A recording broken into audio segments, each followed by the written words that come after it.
Okay, good. Now, Alzheimer's disease is a physician-caused disease. It's not genetic. Alzheimer's disease is a physician-caused disease. It is not genetic. Now, you're not the mom of a doctor, are you? Okay. Now, listen, my wife is a surgeon. I love doctors.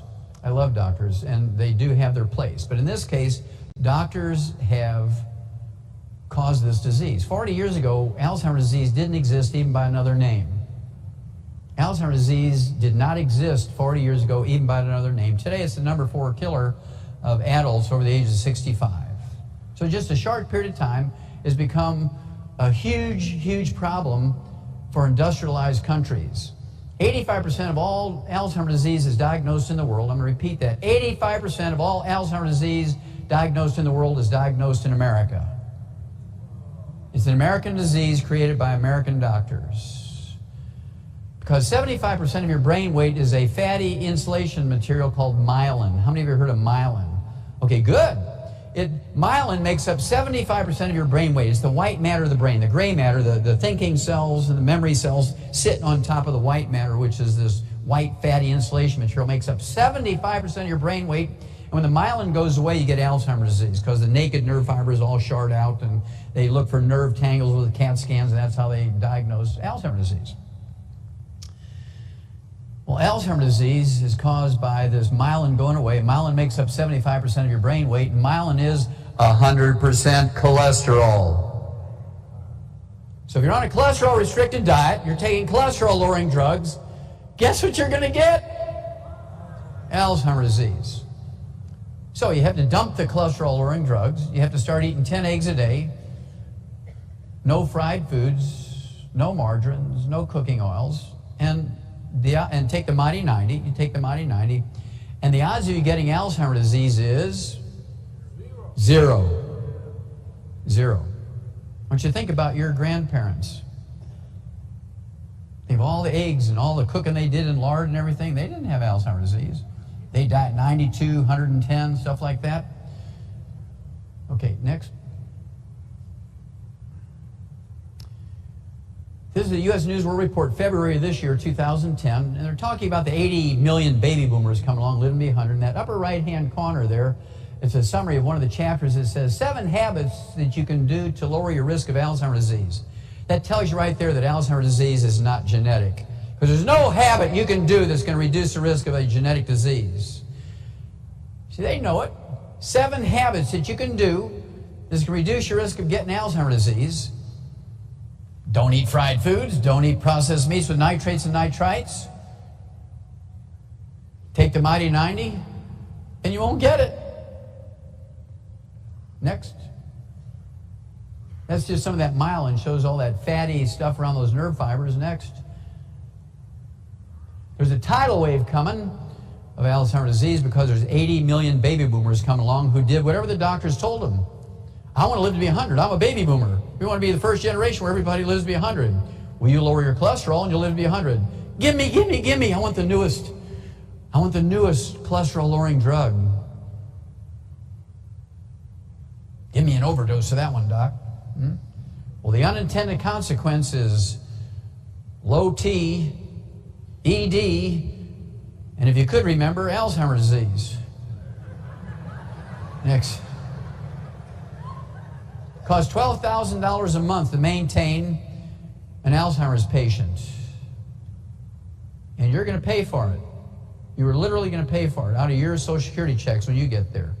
Next. And let's see. Oh yeah, Alzheimer's is in an unrelenting upward trajectory, and again, they're picking on the baby boomers because they're the ones taking all the cholesterol-lowering drugs and eating the cholesterol-restricted diet. Next.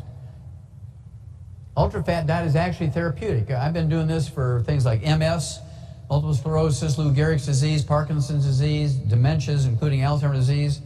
Totally preventable. You know, people like Muhammad Ali, we could actually solve his problem, but you can't get to him because he's got all these layers of agents and representatives and stuff, so you can't get to him to help him, right? But at any rate, I talk about 65% of the calories in your diet having to come from good fats. Eggs, red meat, not processed meat, but, you know, good steak every day, pound of hamburger a day keeps the doctor away kind of thing. And they said, okay, we're going to show Wallach wrong.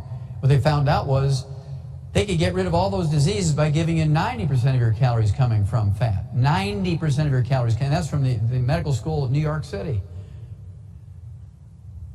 Next. This came out in 1992. It said that just vitamin E alone could actually help people with advanced Alzheimer's disease. Vitamin E alone can actually help people with Alzheimer's disease. Just 1 out of the 90. And nobody wanted to believe that. This study was done by the University of California, San Diego, and the Salk Institute that made the Salk vaccine. I mean, we're talking about respectable institutions here. There was a big firestorm over that because when I read that title in 1993, I said, and that means it cannot be genetic. And there was actually a firestorm set off in the media by that presentation I gave. And so these universities and the Salk Institute redid it. Next slide, please. 5 years later, the headline was bigger. Vitamin E might slow Alzheimer's disease. And you can, same agency said, oh, it's getting bigger here. Now the next one, and I'll have to tell you what this says, Johns Hopkins University, where that terrible event happened today, right? Johns Hopkins University up in Baltimore, Maryland, they did a study in Cache County, Utah. And they picked Cache County, Utah because these were all Mormon farmers. These guys all ate the same diet. They're all very faithful to the religious dietary laws, and they lived 10 years longer than the average American. They lived to be 85 instead of 75. They gave half of them, of 5,000 of these people for a 10-year period, just vitamin C and vitamin E. They got crazy over the nutrients, so they gave 2 instead of 1. Instead of 90, they gave 2, vitamin C and E. And the other half, they gave a sugar pill. Nobody knew who got the sugar pill and who got the vitamins. Well, at the end of the 10 years, the ones who got the vitamin C and the vitamin E were 78% less likely to get Alzheimer's disease than the ones that just got the sugar. You reduce your risk of Alzheimer's disease by 80% by just taking 2 of the mighty 90, vitamin C and vitamin E. What if you take all 90 and avoid the fried foods and eat your 10 eggs a day? The odds of you getting Alzheimer's disease is 0. And please, please, please don't say, well, that sounds kind of interesting. I'm going to ask my doctor. You mean the person who's going to live to be 56? Ooh, ouch. Okay, next. Look at that. Just eating good fish like salmon twice a week will reduce your risk of Alzheimer's disease because you're going to get 2 of the 90 essential nutrients. The omega-3s and omega-6s, right, in the right ratios. Next. Big study in New York. Gosh, just eating a healthy diet reduces your risk of Alzheimer's disease. Does that sound like a genetic disease to you? No, cannot be. It's impossible to be genetic with articles like that. Study on 2,000 people from New York. Next. Okay. And so we already know how to avoid Alzheimer's disease. There's actually 4 dementias. There's senile dementia, which is now called vascular dementia because there's nothing wrong with the brain. The arteries are clogged. And then there is Korsakoff syndrome, which I can cure that in 2 weeks. I don't cure it because it looks like Alzheimer's disease, but it's actually a symptom of a thiamine, vitamin B1 deficiency. People eating lots of sugar and no thiamine. And it looks like Alzheimer's disease, but you just get rid of the sugar and you give them the mighty 90 and it goes away in 2 weeks. It's a miracle.